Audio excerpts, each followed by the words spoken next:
日咧介紹呢一間地方俾大家，係邊一度嘅咧？就係喺南邊嘅，近住Alice 啊99街嘅。咦？點解？但係今日我個題目咧，點解話點樣最快融入加拿大呢個多元文化咧？多元文化其中一樣嘢咧，就係當然你要知道有啲咩多元文化喺呢度啦，即係嘅種族有幾多個種族喺度啦。後邊呢間餐廳咧，即係呢間 cafe 咧咁講，我係想帶一帶。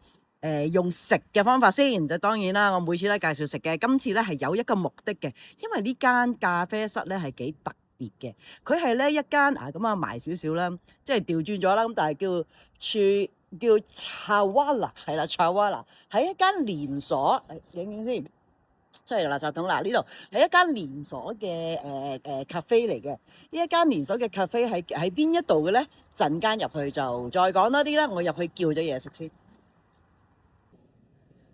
好啦，今次咧就而家入到嚟呢間餐廳cafe 嘅，應該咁講，呢間咖啡室咧，次次咧我都介紹茶餐廳咁樣。今次介紹呢間嘢咧，就有少少點樣可以即係用我身體力行去證實融入加拿大呢個文化咧。呢間咖啡室我影個環境俾大家睇先，好 chill 下㗎。係啦，見到喺後邊就係個 logo 啦。呢一間咧，頭先講啦，介紹個名先。大家有睇呢個餐牌咧，叫 Chawala，係啦。呢間咖啡室咧，點解我介紹呢一間咧？就係佢係都有啲名，即係有啲來頭㗎。原來佢喺倫敦咧已經開咗差不多啊，應該咁講，倫敦加埋加拿大。加埋杜拜都有嘅，佢就加拿大應該有大概10間度啦，但喺亞省咧呢度係第一間嘅啫。佢總共差唔多要開咗100間嘅連鎖咖啡室嚟嘅。我都未開過呢個係咩咖啡室，係印度特色咖啡。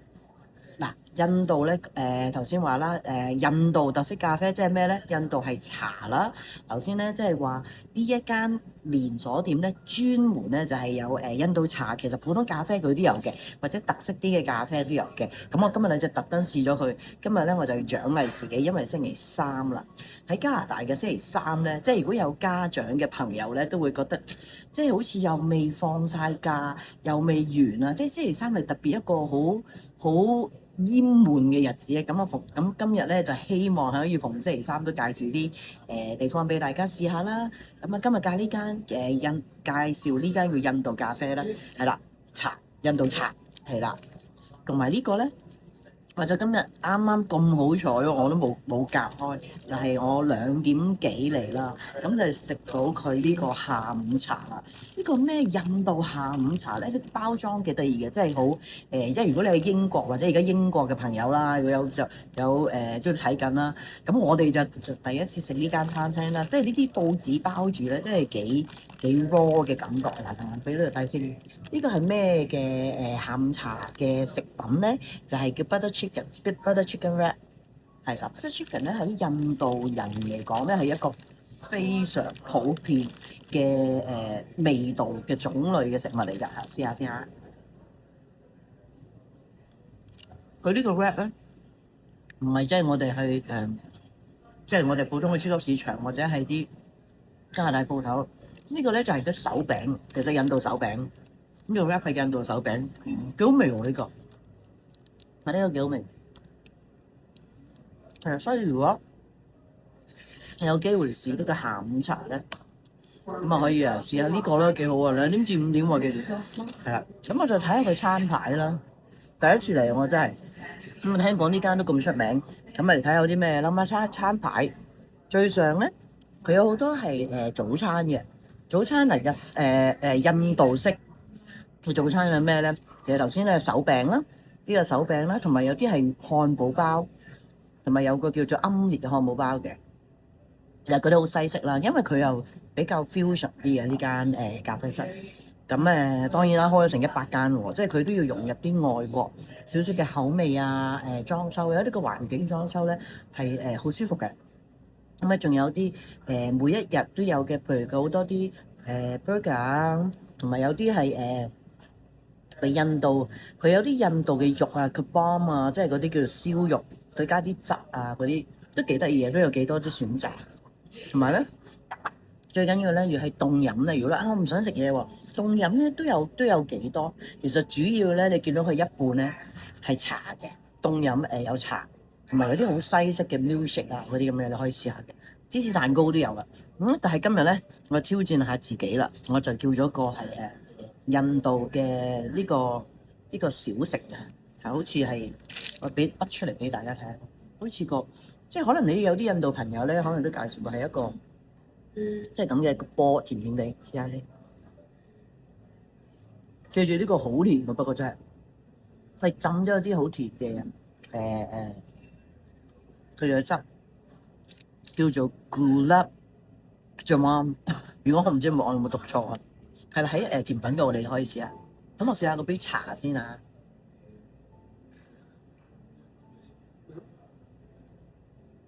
你印度茶咧有個特色，咁啊整高少少先啦呢度。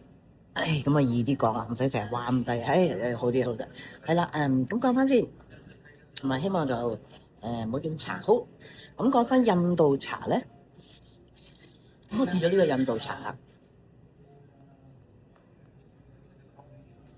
其實之前我都試過，即係喺第二啲有啲係家庭式嗰啲印度餐廳仔啦，家庭式啦，應該咁講 local 啦。咁有餐廳我都試過印度茶。睇下咧，佢有少少啲薑嘅味嘅，喺呢度啦，係啦，啲包裝好西式，有少少啲薑佢放咗落去嘅嗰隻味，所以咧都啱，我覺得係都啱香港人或者亞洲人，因為亞洲人都食即係都好夠薑噶嘛，我唔係好中意食薑噶嘛都，咁所以我覺得你哋都應該會幾中意嘅，去試下。好啦，咁今日咧揀咗呢個叫題目咧，話點樣融入去呢個加拿大嘅多元文化啦。咁我又揀咗呢間印度餐廳啦，都係我第一次揀間，當然啦都好我周邊咧即係我冇影佢啦，即係周邊其實我每一台都係即係佢哋種族嘅人嚟嘅。咁我講翻啦，譬如啱啱嚟到加拿大，或者甚至乎其實而家嚟咗幾年啦。大家都覺得，咦嚟咗幾年啦？加拿大係咪一個好慢活嘅地方啦？因為你話慢活又得，我又覺得係其實另外一個講法咧，你可以話係呢一度嘅周邊嘅人咧，因為都係由唔同嘅種族去組成嘅，係咪？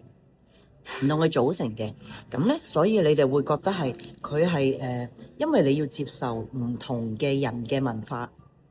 咁所以呢一度咧，你會覺得係除咗叫慢活，但係咧佢會接受你嘅生活模式。譬如話，印度人前一輪有啲有個好大嘅節日咧，叫 Diwali 啦，係佢個光嘅節啦。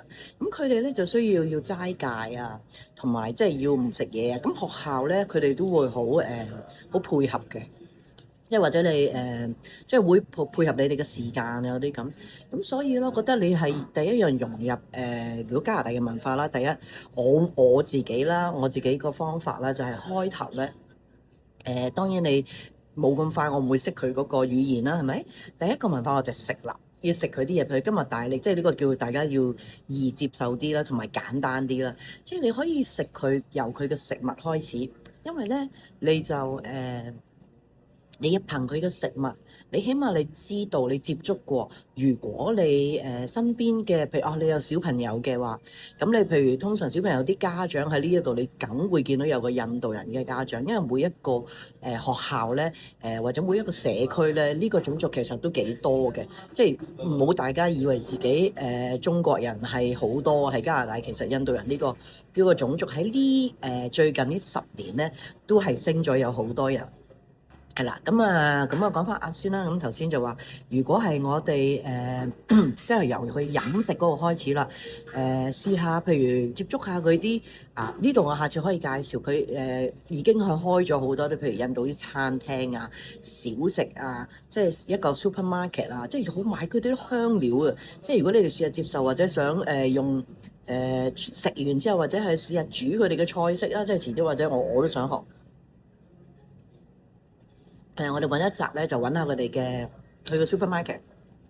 咁你哋認識咗由佢嘅食物開始咧，起碼你哋即係譬如同佢啲朋友啊，你啲仔女嘅朋友，或者你係出邊學嘢，你都起碼有個話題，起碼叫做 ice breaking 啦，都可以大家傾下啦。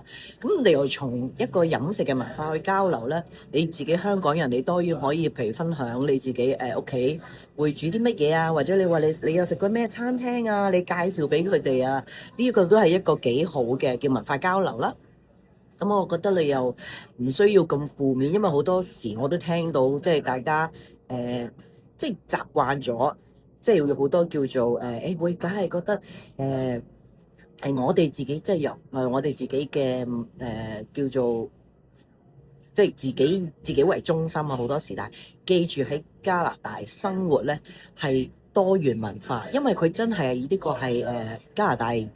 譬如亞省嚟講啦，咁我唔睇全部住亞省嚟講咧，上一次嘅叫做人口調查，原來做翻出嚟嗰個結論咧，大概有成23%咧，亞省係由啲海外移民去嗰個人口分佈係差唔多成1/4係移民嚟嘅。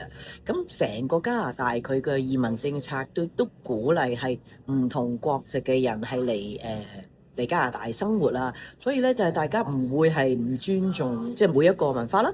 咁係啦，咁講翻呢間好啦，咁講完啦，第一步就係食啦。咁我今次介紹呢間餐廳咧，我咧陣間就要因為我都陣間又要接小朋友，其實好忙嘅。咁我快脆食完呢個，下次再介紹第二間餐廳俾你。因為呢一條街咧，喺南面呢條街咧，有好多間叫做少數民族嘅餐廳或者係咖啡介紹俾你哋嘅。好啦，下次見，拜拜。好，我哋今日嚟咗呢個連鎖店柴灣嘅連鎖店。應該係倫敦嚟到呢度嘅連鎖店，咁咧試咗個小食 Spanish 嘅 cheese， 應該係自家製嘅，因為佢哋呢度有廚房嘅。經頭仲嗌咗個 omelette 嘅麵包啦，未嗌嗰啲butter chicken 啊或者其他嘢，因為而家係朝頭早，所以試下呢啲先。